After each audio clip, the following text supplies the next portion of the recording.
Today we're going to take a look at the 2022 Honda Fury 1300. We'll talk about what Honda changed for this year, its specs and features, with some R&D info too, and where it fits into Honda's current cruiser model lineup. Plus we'll start it up and show you what it sounds like and a lot more. But first, if you guys find any info in this video helpful, please take a second and hit the like button. Liking the video and commenting below really helps with growing this channel through YouTube's algorithm, and I really appreciate the help. So first up, where does the Fury fit into Honda's current cruiser model lineup? Now keep in mind we're in a tricky transition as Honda hasn't announced the entire 2022 model lineup just yet, and we'll have some updates within the coming weeks, so this info will change. The first model in the cruiser lineup is the Rebel 300 at $45.99, and then you jump up to the Rebel 500 at $62.99. Then you have the Shadow Aero 750 at $77.99, followed up by its brother, the Shadow Phantom 750 at $78.99. Then you have the Rebel 1100 at $93.99, which is the only cruiser with an optional DCT automatic transmission, and then you move up to the bike we're looking at today, the Honda Fury 1300 at $11,449. I want to take a quick second and say thank you to Southern Honda Power Sports for opening their doors to me and allowing me to come pick through their inventory for these videos. They are a massive Honda Power Sports dealer here in Chattanooga, Tennessee, with tons of inventory from new Hondas to used Harleys and everything in between that they sell to people from all over the USA. So check out the link in the description below and head over to their website to see if they can save you some money on your next toy. And now that we've got that out of the way, let's jump into some more info on the Fury. Now, do you have any options when buying this bike? Nope, and that ties us into some of the changes for this year. Honda didn't build a 2021 model year, but in 2020, they had dropped the ABS model from the lineup. Now for 2022, they decided to bring back the ABS model but drop the standard model, effectively raising your price of entry from $10,599 on the 2020 all the way up to $11,449.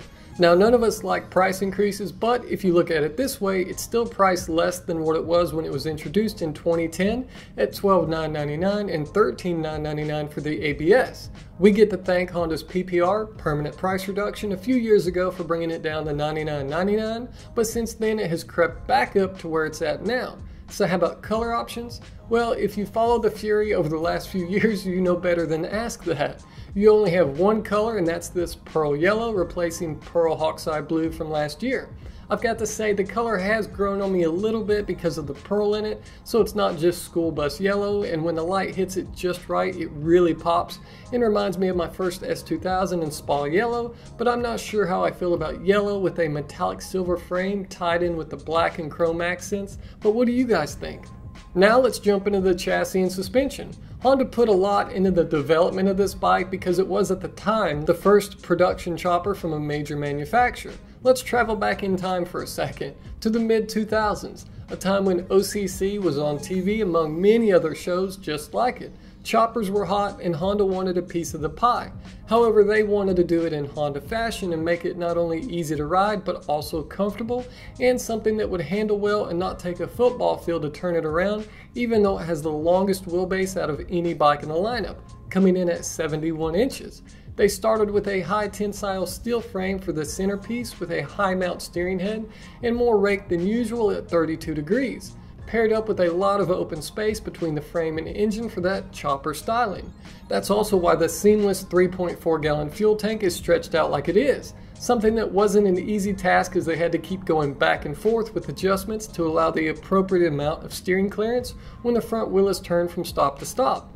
All that work wasn't wasted though, as it's still one of the most beautiful tanks out there, and especially when it's paired up with a color that helps highlight its lines. And that tiny fuel tank along with minimal styling helped bring the weight down from Honda's other 1300 cruisers at the time, like the State Line, Sabre, and Interstate that replaced the VTX 1300 lineup, but those models have been dropped since their introduction in 2010, leaving the Fury as the last one standing with a 663 pound curb weight, which makes it Honda's heaviest cruiser in 2022, but it also has the largest engine too. However, that large engine doesn't mean it's the most powerful, but we'll get more into that shortly. Its seat height comes in at 26.9 inches, which is right in the middle of Honda's current cruiser lineup, as you can see here in a quick comparison against the other cruiser models from Honda.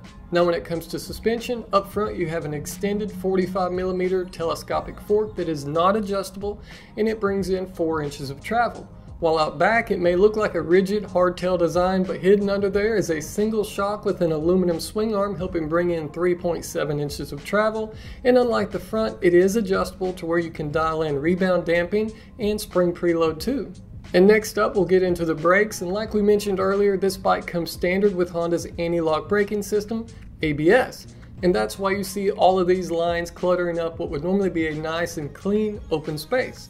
Up front you have a single 336mm disc that's paired up with a dual piston caliper, and then out back you have a smaller single 296mm disc with a single piston caliper. And those brakes are helping slow down a massive 21-inch front wheel that really does a lot for the styling of this bike when paired up with this fender shape, and it's wrapped with a skinny 90x90 tire. While in the rear, you drop down to an 18-inch wheel that's paired up with the fattest tire Honda's put on a cruiser to date, a 200x80. Next up, let's get into the engine and drivetrain. It has a water-cooled and fuel-injected 52-degree 1312cc V-twin single overhead cam engine. You have Honda's 3-valve dual spark plug combustion chamber tech being used with a single pin crankshaft to try and help give it some more character, as well as dual balancers. Honda went through a lot of work to make this engine look as good as possible when crammed into this frame. They filed patents on hiding the top radiator hose beneath the valve cover just so they could try and keep everything uncluttered when looking between the front cylinder and down tube area.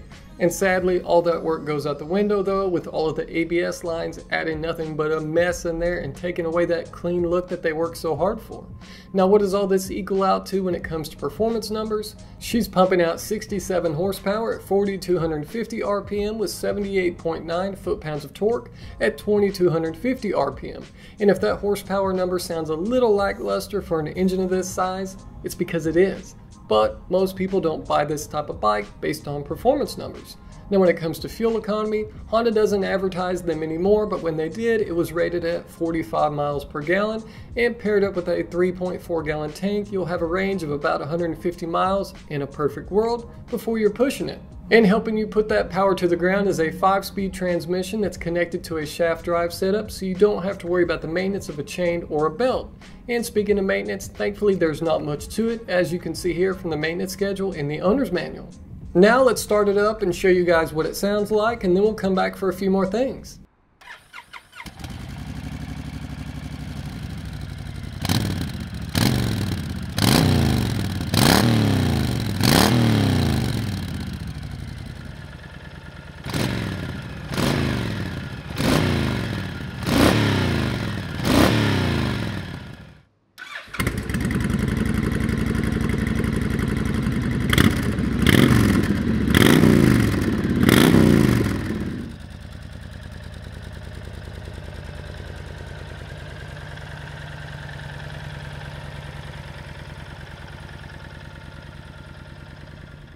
And that's the 2022 Honda Fury. If you're looking for a cruiser with chopper styling, this bike is hard to beat.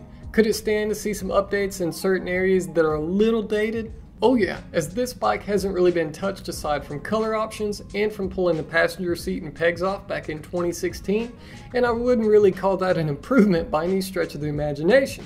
The gauges, while functional and do show you what you need to know, are starting to show their age when compared to the competition. It's the same story when it comes to lighting, from the headlight to the turn signals too. Now don't get me wrong, I like the shape of the headlight, but with everything going LED, it could use some attention in that department.